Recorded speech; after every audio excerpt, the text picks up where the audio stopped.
একদা এক দূরবর্তী গ্রামে রহিম নামে এক দরিদ্র কাঠুরে বাস করত। তার জগৎটা ছিল খুব ছোট আর সরল।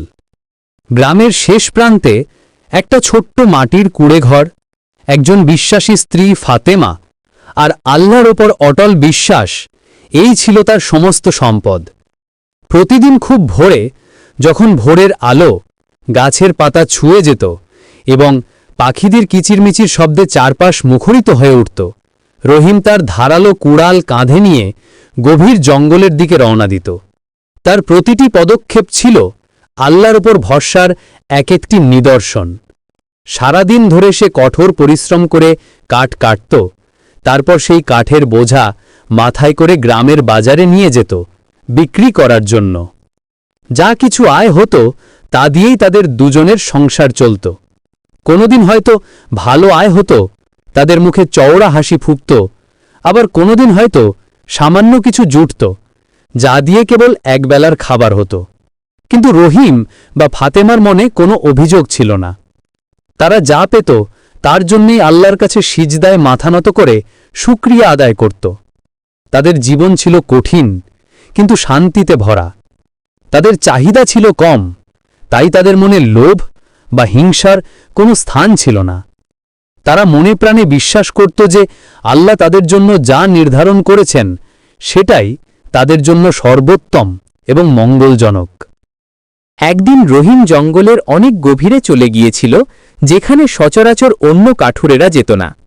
সে একটা বিশাল পুরনো গাছ দেখতে পেল, যেটা বহু বছর ধরে সেখানে দাঁড়িয়ে প্রকৃতির সাক্ষী হয়েছিল। গাছটা এত বড় আর মোটা ছিল যে রহিম ভাবল এটা কাটতে পারলে অনেক কাঠ পাওয়া যাবে আর তাতে কয়েকদিনের জন্য তার খাবারের চিন্তা দূর হবে। সে বিসমিল্লা বলে পূর্ণ শক্তিতে গাছে কুড়ালের ঘা বসাল। গাছটা অনেক পুরনো হওয়ায় তার কাঠ ছিল খুব শক্ত। ঘণ্টার পর ঘণ্টা ধরে সে ঘাম ঝরিয়ে কাঠ কাটতে লাগল। তার শরীর ক্লান্তিতে ভেঙে আসছিল, কিন্তু মনের জোরে সে কাজ চালিয়ে যাচ্ছিল। যখন দুপুর গড়িয়ে বিকেল হল, তখন গাছের একটা বড় অংশ সে কেটে ফেলতে সক্ষম হল। কিন্তু যেই না সে গাছের গুড়ির একটা অংশে আঘাত করল, অমনি একটা অদ্ভুত ফাঁপা শব্দ হল, যা সাধারণ কাঠের শব্দের চেয়ে একদম আলাদা। রহিম অবাক হয়ে গেল। সে আরও কয়েকবার সাবধানে ঘা মারল। তখন সে দেখতে পেল গাছের গুড়ির ভেতরে একটা গর্ত, আর সেই গর্তের মুখে একটা পুরনো মলিন কাপড়ে মোড়ানো কিছু একটা রাখা আছে। কৌতূহলী হয়ে রহিম সাবধানে সেই পুঁটলিটা বের করে আনল। পুঁটলিটা ধারণার চেয়েও বেশ ভারী ছিল। তার বুকটা উত্তেজনার সাথে দুরু দুরু করে কাঁপছিল। হাজারো প্রশ্ন তার মনে উকি দিচ্ছিল। সে সাবধানে কাপড়ের গিঁট খুলল, আর যা দেখল তাতে তার চোখ দুটো ছানা বড়া হয়ে গেল। পুঁটলির ভেতরে ছিল অসংখ্য চকচকে সোনার মোহর। পড়ন্ত বিকেলের সূর্যের আলোয় সেগুলো এমনভাবে জ্বলজ্বল করছিল যে রহিমের চোখ ধাঁধিয়ে যাচ্ছিল। জীবনে সে এত ধনসম্পদ একসাথে দেখেনি, এমনকি কল্পনাও করেনি। তার হাত কাঁপছিল। মুহূর্তের জন্য সে বাকরুদ্ধ হয়ে গেল। চারপাশের জগৎটা যেন স্থির হয়ে গিয়েছিল। তার মাথায় হাজারো চিন্তা আসতে শুরু করল।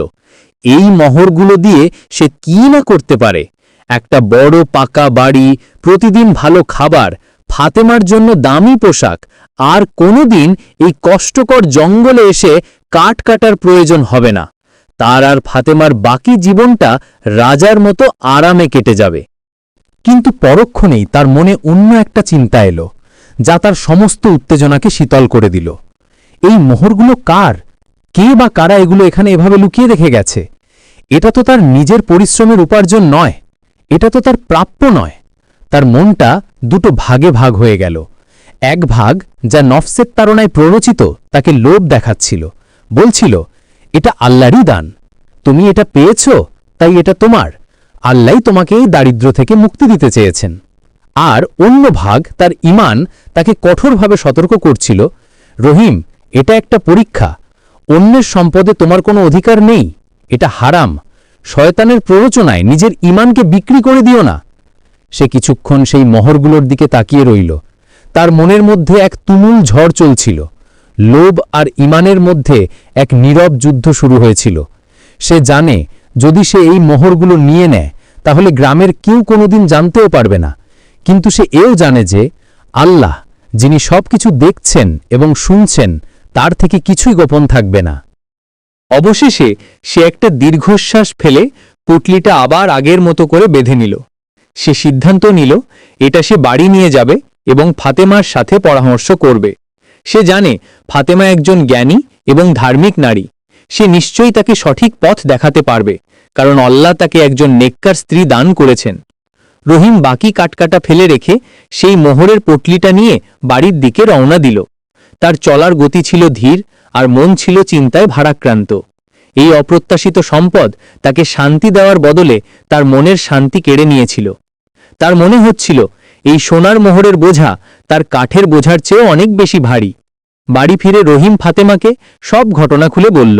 ফাতেমাও মোহরগুলো দেখে অবাক হয়ে গেল, কিন্তু তার চোখে লোভের কোনো চিহ্ন ছিল না, বরং এক ধরনের গভীর চিন্তার ছাপ দেখা গেল। সে মন দিয়ে রহিমের সব কথা শুনল, তারপর শান্ত গলায় বলল, আল্লাহ যা করেন ভালোর জন্যই করেন, কিন্তু আমাদের এটাও ভাবতে হবে যে এটা আমাদের জন্য একটা কঠিন পরীক্ষা হতে পারে। এই মোহরগুলো আমাদের নয়, এটা একটা আমানত, এর উপর আমাদের কোনো অধিকার নেই। আমরা যদি এটা নিজেদের জন্য ব্যবহার করি তাহলে হয়তো দুনিয়াতে আমরা কিছুদিন শান্তিতে থাকব, কিন্তু আখেরাতে আল্লাহর কাছে কি জবাব দেব?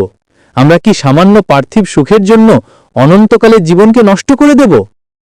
ফাতেমার কথাগুলো রহিমের মনের দ্বিধা দূর করে দিল। সে বুঝতে পারল তার স্ত্রী সঠিক কথাই বলছে। ক্ষণিকের আরামের জন্য সে তার ঈমানকে বিসর্জন দিতে পারে না। তারা দুজনে মিলে সিদ্ধান্ত নিল যে এই মোহরের প্রকৃত মালিককে খুঁজে বের করার জন্য সর্বাত্মক চেষ্টা করবে। যদি মালিককে খুঁজে পাওয়া না যায়, তাহলে তারা গ্রামের ইমাম সাহেবের সাথে পরামর্শ করে এর একটা সঠিক ব্যবস্থা করবে।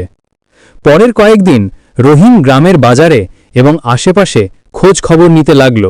সে খুব সাবধানে লোকজনকে জিজ্ঞাসা করত কেউ সম্প্রতি কোনো কিছু হারিয়েছে কিনা, বা কারো পূর্বপুরুষ কোনো সম্পদ কোথাও লুকিয়ে রেখেছিল কিনা, কিন্তু কেউই এমন কোনো বড় সম্পদ হারানোর কথা বলল না।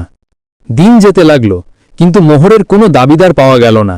এই সময়টা রহিমের জন্য খুব কঠিন ছিল। তার ঘরের কোণে মাটির কলসিতে এতগুলো সোনার মোহর পড়ে আছে যা দিয়ে সে তার জীবনের সব কষ্ট দূর করতে পারে, কিন্তু সে তা ছুঁতেও পারছে না।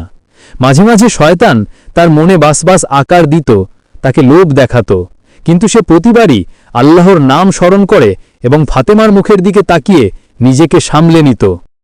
এই সময় রহিম গ্রামের সবচেয়ে ধনী ব্যক্তি কাশেম মহাজনকে খুব কাছ থেকে লক্ষ্য করত। কাশেমের বিশাল পাকা বাড়ি ছিল, অনেক জমিজমা ছিল, তার ব্যবসা অনেক দূর পর্যন্ত বিস্তৃত ছিল, তার কোনো কিছুর অভাব ছিল না। কিন্তু রহিম দেখত কাশেমের মুখে কখনো শান্তির ছাপ নেই। সে সব সময় চিন্তিত থাকত, আরও বেশি সম্পদ অর্জনের জন্য অস্থির থাকত। সামান্য ক্ষতিতে সে রেগে যেত এবং কর্মচারীদের সাথে দুর্ব্যবহার করত। রাতে তার ভালো ঘুম হতো না, সে তার কর্মচারীদের সাথে খারাপ ব্যবহার করত, আর গরিবদের সব সময় অবহেলার চোখে দেখত। একদিন রহিম দেখল একজন বৃদ্ধ গরিব লোক কাশেমের কাছে সামান্য কিছু সাহায্যের জন্য এসেছিল, কিন্তু কাশেম তাকে অপমান করে তাড়িয়ে দিল। কাশেমের জীবন দেখে রহিম একটা বড় শিক্ষা পেল। সে বুঝতে পারল প্রকৃত সুখ সম্পদে নয়, বরং মনের শান্তিতে এবং আল্লাহ উপর নির্ভরশীলতায়। তার নিজের কিছুই নেই, কিন্তু তার মনে যে শান্তি আর আল্লাহর উপর যে ভরসা আছে তা কাশেমের মতো হাজারো ধনী ব্যক্তিরও নেই। এই উপলব্ধিটা তার ঈমানকে আরও মজবুত করে দিল। সে চূড়ান্ত সিদ্ধান্ত নিয়ে ফেলল, যেহেতু মোহরের কোনো মালিক খুঁজে পাওয়া যাচ্ছিল না, রহিম এবং ফাতেমা গ্রামের ইমাম সাহেবের কাছে গেল। তারা তাকে সব ঘটনা খুলে বলল এবং তার কাছে পরামর্শ চাইল। ইমাম সাহেব তাদের সততা দেখে অত্যন্ত খুশি হলেন। তার চোখ দুটো উজ্জ্বল হয়ে উঠল। তিনি তাদের বললেন, তোমরা যা করেছ তা সত্যিই প্রশংসার যোগ্য। এই যুগে এমন সততা বিরল। আল্লাহ তোমাদের উপর রহমত বর্ষণ করুন। ইসলামী শরীয়ত অনুযায়ী যদি কোনো গুপ্তধনের মালিক খুঁজে পাওয়া না যায়, তাহলে সেই সম্পদ জনগণের কল্যাণে ব্যয় করা উচিত। ইমাম সাহেবের কথা শুনে রহিমের মনটা আনন্দে ভরে গেল। সে ঠিক এটাই চেয়েছিল। সে ইমাম সাহেবকে বলল, আমাদের গ্রামে একটা বড় সমস্যা হলো পানির অভাব। গ্রীষ্মকালে আমাদের একমাত্র কুমোটা শুকিয়ে যায়, আর গ্রামের মহিলাদের অনেক দূর থেকে পানি বয়ে আনতে হয়। আমরা এই মহরগুলো দিয়ে গ্রামে একটা গভীর এবং বড় কুয়ো খনন করতে চাই, যাতে সবার পানির কষ্ট দূর হয়। ইমাম সাহেব তার এই মহৎ পরিকল্পনা শুনে আরও বেশি খুশি হলেন। তিনি বললেন, এটা একটা অসাধারণ চিন্তা। এর চেয়ে ভালো কাজ আর কিছু হতে পারে না। মানুষের জন্য পানির ব্যবস্থা করা অনেক বড় সওয়াবের কাজ। এটা সাদকায়ে জারিয়া, যার পুণ্য তুমি মৃত্যুর পরেও পেতে থাকবে। এরপর আর দেরি হল না। ইমাম সাহেবের তত্ত্বাবধানে এবং রহিমের পরিশ্রমে গ্রামে একটি বড় কুয়ো খননের কাজ শুরু হল। রহিম নিজের পরিচয় সম্পূর্ণ গোপন রাখল। সে সবার সাথে একজন সাধারণ শ্রমিক হিসাবেই কাজ করতে লাগল। গ্রামের মানুষ জানত যে কোনো এক দয়ালু ব্যক্তি এই কাজের জন্য অর্থ দান করেছেন, কিন্তু তারা জানত না যে সেই ব্যক্তি তাদেরই গ্রামের দরিদ্র কাঠুরে রহিম। কয়েক মাসের কঠোর পরিশ্রমে একটি সুন্দর এবং গভীর কুয়ো তৈরি হল, যা থেকে স্বচ্ছ এবং মিষ্টি পানি উঠতে লাগল। গ্রামের সব মানুষ, বিশেষ করে মহিলারা, আনন্দে আত্মহারা হয়ে গেল। তাদের বহুদিনের কষ্ট দূর হল। তারা সবাই সেই অজানা দানবীর ব্যক্তির জন্য মন থেকে দোয়া করতে লাগল। কুয়ো তৈরির পর রহিমের কাছে আরও কিছু মোহর অবশিষ্ট ছিল। সে ইমাম সাহেবের সাথে পরামর্শ করে সেই অর্থ দিয়ে গ্রামের গরিব ও এতিম শিশুদের জন্য একটি ছোট মক্তব তৈরি করে দিল। সেখানে শিশুরা বিনামূল্যে কোরআন এবং প্রাথমিক শিক্ষা লাভ করার সুযোগ পেল। এছাড়াও গ্রামের সবচেয়ে দরিদ্র কয়েকটি পরিবারকে স্বাবলম্বী হওয়ার জন্য ছোট ছোট ব্যবসা, যেমন ছাগল পালন বা হাঁস মুরগির খামার শুরু করার জন্য অর্থ সাহায্য করা হলো। এই সমস্ত কাজ রহিম এবং ফাতেমা সম্পূর্ণ গোপনে করল। তারা কোনো প্রশংসা বা স্বীকৃতির আশা করেনি। তাদের একমাত্র উদ্দেশ্য ছিল আল্লাহর সন্তুষ্টি অর্জন করা। গ্রামের চেহারাটাই যেন বদলে গেল। পানির সমস্যা দূর হল, শিশুরা শিক্ষার আলো পেল এবং দরিদ্র পরিবারগুলো নিজেদের পায়ে দাঁড়াতে শিখল। পুরো গ্রামে একটা সুখ এবং সমৃদ্ধির আবহাওয়া তৈরি হল। আর রহিমের কি হল? সে আগের মতোই একজন সাধারণ কাঠুরে রয়ে গেল। সে প্রতিদিন জঙ্গলে যেত, কাঠ কাটত এবং তা বিক্রি করে যা পেত তা দিয়েই সন্তুষ্ট থাকত। কিন্তু তার জীবনে একটা অদ্ভুত পরিবর্তন এলো। সে দেখল তার পরিশ্রমে এখন অনেক বরকত হচ্ছে। সে আগের চেয়ে কম পরিশ্রমে বেশি এবং ভালো মানের কাঠ পাচ্ছে। বাজারে তার কাঠ খুব সহজে এবং ভালো দামে বিক্রি হয়ে যাচ্ছে। তাদের সংসারে আর কোনো অভাব রইল না।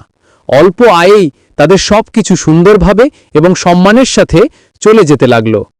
সবচেয়ে বড় যে জিনিসটা সে পেল তা হল মনের এক অসাধারণ শান্তি।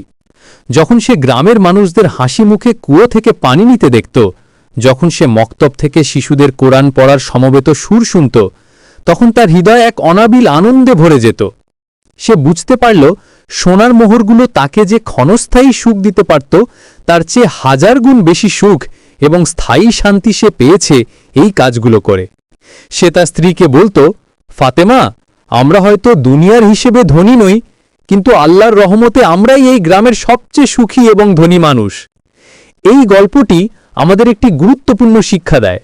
সততা এবং ঈমান মানুষের সবচেয়ে বড় সম্পদ। আল্লাহ মানুষকে সম্পদ দিয়েও পরীক্ষা করেন, আবার দারিদ্র্য দিয়েও পরীক্ষা করেন। যারা উভয় পরীক্ষায় ধৈর্য এবং সততার সাথে উত্তীর্ণ হয়, আল্লাহ তাদের দুনিয়া এবং আখেরাত উভয় জগতেই পুরস্কৃত করেন। রহিম তার সততার জোরে এক বিশাল পরীক্ষায় পাশ করেছিল। সে লোভকে জয় করে মানবতার সেবা করেছিল। ফলে সে শুধু একটি গ্রামের মানুষের জীবনই বদলে দেয়নি, বরং নিজের জন্য অর্জন করেছিল এক অফুরন্ত মানসিক শান্তি এবং আল্লাহর রহমত। প্রকৃত সম্পদ টাকা পয়সা বা সোনার মোহরে নয়, বরং তা রয়েছে একটি সৎ, সুন্দর এবং পরোপকারী হৃদয়ে। যেই হৃদয়ে সর্বদা আল্লাহর উপর ভরসা রাখে এবং তার সৃষ্টির সেবায় নিজেকে নিয়োজিত করে, সেই হৃদয়েই প্রকৃত ধনী। আজকের এই পর্বটি মনোযোগ দিয়ে শোনার জন্য আপনাকে অসংখ্য ধন্যবাদ। আমরা আশা করি আজকের আলোচনা থেকে আপনি মূল্যবান কিছু তথ্য জানতে পেরেছেন, যা আপনার ভাবনার জগতে নতুন দিগন্ত উন্মোচন করবে। যদি আমাদের এই প্রচেষ্টা আপনার ভালো লেগে থাকে এবং আপনি যদি এই ধরনের আরও কন্টেন্ট চান, তবে আমাদের চ্যানেলটি সাবস্ক্রাইব করতে ভুলবেন না। এতে করে আপনি আমাদের ভবিষ্যতের সমস্ত পর্ব সবার আগে সহজেই পেয়ে যাবেন।